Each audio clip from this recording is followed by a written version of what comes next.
کیا آپ جانتے ہیں کہ ایک دریا نے 3000 برس تک دنیا کی سب سے بڑی سلطنت کو زندہ رکھا؟ کیوں فرعون خود کو خدا کہلوانے لگے اور پھر سمندر کی گہرائیوں میں ڈوب گئے؟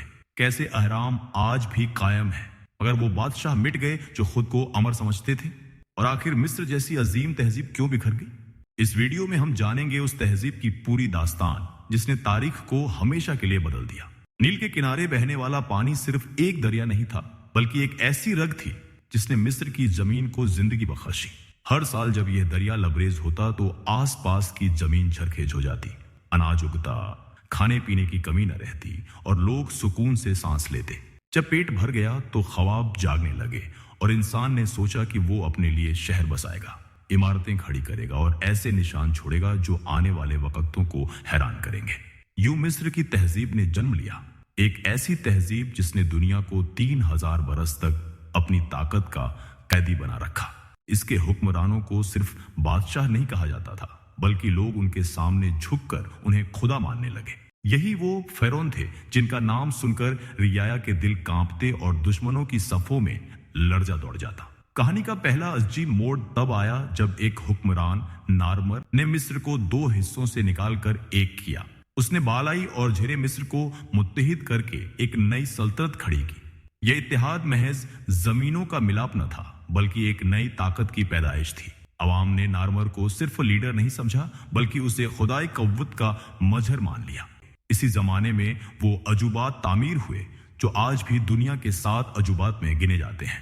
اہرام صرف پتھروں کے ڈھیر نہیں تھے بلکہ بادشاہوں کی آخری آرام گاہیں تھیں، وہ مکانات جہاں سے ان کی روح ایک اور دنیا کی طرف سفر کرتی۔ فرعون یقین رکھتے تھے کہ موت خاتمہ نہیں بلکہ ایک نیا آغاز ہے، اس لیے ان کی قبروں میں سونا، کھانے پینے کی چیزیں، کپڑے اور غلاموں کے مجسمے رکھے جاتے تاکہ اگلی زندگی میں سب سہولتیں مہیا ہوں۔ ان اہراموں کی تعمیر انسان کی ہمت، ریاضی کی مہارت اور انجینئرنگ کی غیر معمولی عقل کا نمونہ تھی۔ ہزاروں مزدوروں نے دن رات محنت کی، ٹنوں وزنی پتھروں کو کھینچا اور ان سے وہ ڈھانچے بنائے جو آج بھی وقت کو شکست دے کر کھڑے ہیں۔ ایک قدیم مصری صرف معمار ہی نہیں تھے، وہ علم میں بھی آگے تھے۔ انہوں نے سال کے 365 دنوں پر مشتمل کیلنڈر بنایا تاکہ نیل کے سیلاب کا اندازہ لگا سکے۔ انہوں نے طب میں جڑی بوٹیوں سے علاج کیا، چھوٹی موٹی سرجریاں کی اور دانتوں کا علاج تک جان لیا۔ ان کے یہاں زندگی صرف کھانے پینے اور دنیوی آسائش تک محدود نہ تھی بلکہ روح کی حفاظت اور اس کے سفر پر یقین سب سے بڑھ کر تھا۔ وقت گزرتا گیا اور فرعونوں کی طاقت اپنے کمال پر پہنچی، مگر اقتدار کی یہ عمارت ایک ہی ستون پر کھڑی تھی، وہ ستون فرعون کی شخصیت۔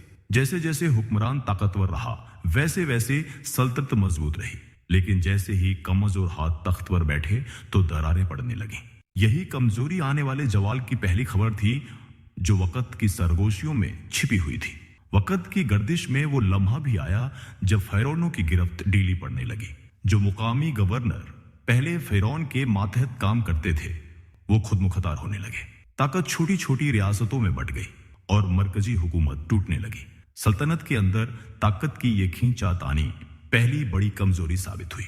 اسی دور کو بعد میں پہلا عبوری دور کہا گیا جب مصر کا جلال بکھرنے لگا، لیکن مصر کی سرزمین کبھی زیادہ دیر تک غلامی یا بکھراؤ کو قبول نہ کر سکی۔ کچھ مقامی حکمرانوں نے سوچا کہ اگر یوں ہی رہا تو مصر مٹ جائے گا۔ اس سوچ نے ایک نئی طاقت کو جنم دیا اور یوں دوبارہ ایک متحد سلطنت کھڑی ہوئی جسے تاریخ مڈل کنگڈم کہتی ہے۔ یہ وہ زمانہ تھا جب حکمرانوں نے پہلے کی طرح خود کو خدا کہلوانے کے بجائے عوام کے قریب لانے کی کوشش کی۔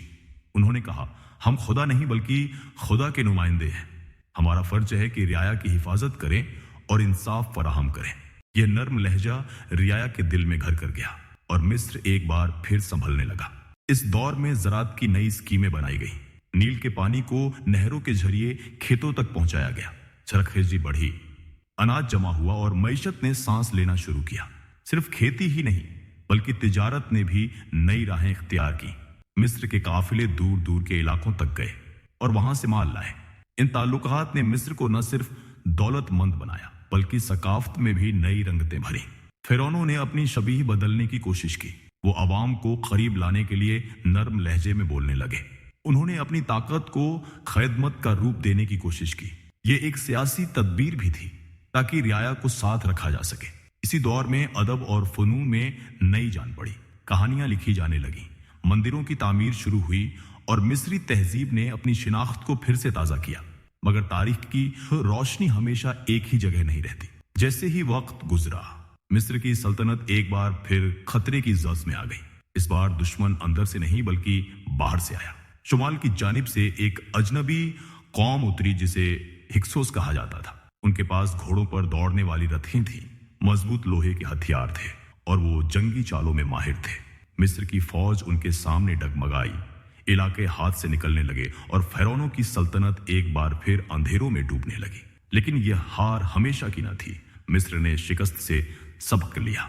उसने दुश्मन से हथियार बनाना सीखा, रथों की ताकत जानी और फिर उसी हथियार से हिक्सोस को बाहर निकाल फेंका। ये लम्हा एक नए दौर की शुरुआत था। तारीख ने इसे नया किंगडम कहा। वो वक्त जब मिस्र की ताकत अपने उरूज के सबसे ऊंचे मकाम पर पहुंची। नए दौर का सूरज तुलू हुआ तो मिस्र की सल्तनत ने ऐसी शान दिखाई जो पहले कभी न थी। अब ये महज नील के किनारे की एक तहजीब न रही, बल्कि एक अजीम सल्तनत बन गई जो अपने झंडे को दूर दूर तक लहराने लगी। सल्तनत ने अपनी सरहदों को बढ़ाया, जुनूब में नूबिया तक और शुमाल में फिलिस्तीन और शाम तक कदम बढ़ाए। ये वो लम्हा था जब मिस्र न सिर्फ फौजी ताकत बल्कि सकाफती और तिजारती ताकत भी बन चुका था। इसी दौर में एक औरत तख्त पर बैठी जिसका नाम हतशेप्सुत था। वो मिस्र की नायब खवातीन हुक्मरानों में से थी। उसने जंगों के बजाय तिजारत को तरजीह दी। उसके काफिले अफ्रीका और मशरिक ए वुस्ता तक गए। मिस्र की मईशत में खुशहाली आई और बाजारों में रौनक बढ़ी। उसके फैसलों ने सल्तनत को नई जान बख्शी। फिर आया एक फिरौन जिसे थुतमोस सोम कहा जाता है। उसने अपनी फौज को इतनी ताकत दी कि मुअर्रिखीन ने उसे मिस्र का नेपोलियन कहा। उसकी मुहिमों ने सल्तनत की सरहदों को मजीद फैलाया और मिस्र को दुनिया की एक नाकाबिल शिकस्त ताकत बना दिया। लेकिन इक्तिदार के नशे में कुछ ऐसे भी आए जिन्होंने रिवायत को तोड़ दिया। एक फिरौन अखनातन था जिसने ऐलान किया कि बहुत से देवताओं को छोड़ दो और सिर्फ एक खुदा को मानो, सूरज के खुदा को। उसने पुराने मजहब को खत्म कर दिया। इस फैसले ने मिस्र की जड़ें हिला दी। अवाम में बेचैनी फैली, पुजारी नाराज हुए और जैसे ही वो फिरौन मरा, उसकी यादगारें तोड़ दी गई और उसका नाम मिटा दिया गया। फिर आया रामसेस दोम, वो फिरौन जिसे अक्सर हजरत मूसा के किस्से से जोड़ा जाता है। उसने बड़े शहर बसाए, अजीब माबद बनवाए और गुलामों को मशक्कत में झोंक दिया। बनी इसराइल उसके हुक्म के तहत सख्त मजदूरी करते रहे। लेकिन इसी के दौर में वो वाकया पेश आया जिसे आसमानी किताबों ने हमेशा के लिए महफूज कर लिया। जब मूसा ने बनी इसराइल को आजादी का पैगाम दिया और समंदर के पानी को फाड़कर रास्ता बनाया, बनी इसराइल गुजर गए और फिरौन अपनी फौज समेत पानी में डूब गया। यूं गुरूर और खुदाई दावे का अंजाम समंदर की गहराइयों में छिप गया। ये वो लम्हा था जब मिस्र की ताकत अपने उरूज के बावजूद अंदर से कमजोर हो चुकी थी। फौजी मुहिमों के बावजूद, अजीम इमारतों के बावजूद उसके दिल में कमजोरी जन्म ले रही थी। और जब दिल कमजोर हो जाए तो सल्तनत ज्यादा देर कायम नहीं रहती। अब मिस्र के सुनहरे दिन ढलने लगे थे। समंदर के पार से कुछ अजनबी लोग आए जिन्हें बाद में सी पीपल्स कहा गया। वो कबाइल थे या कौमें, आज भी एक मुअम्मा है, मगर उनकी यलगार ने मिस्र की कमर तोड़ दी।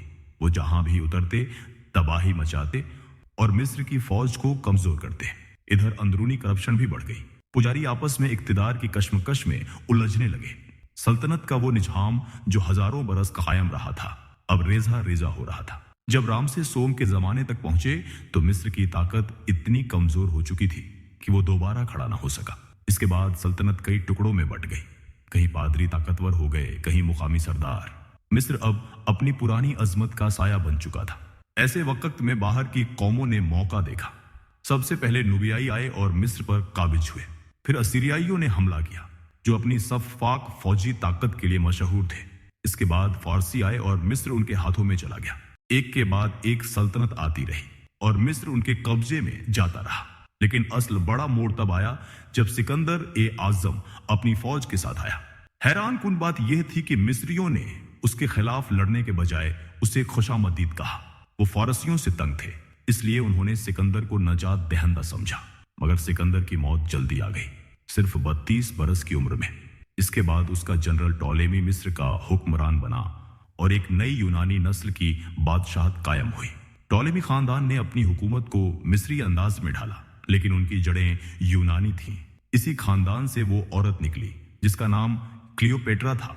उसने रूमी हुक्मरानों के साथ ताल्लुकात बनाकर मिस्र को बचाने की कोशिश की, कभी जूलियस सीसर के साथ, कभी मार्क एंटनी के साथ, लेकिन वक्त ने उससे भी धोखा दिया।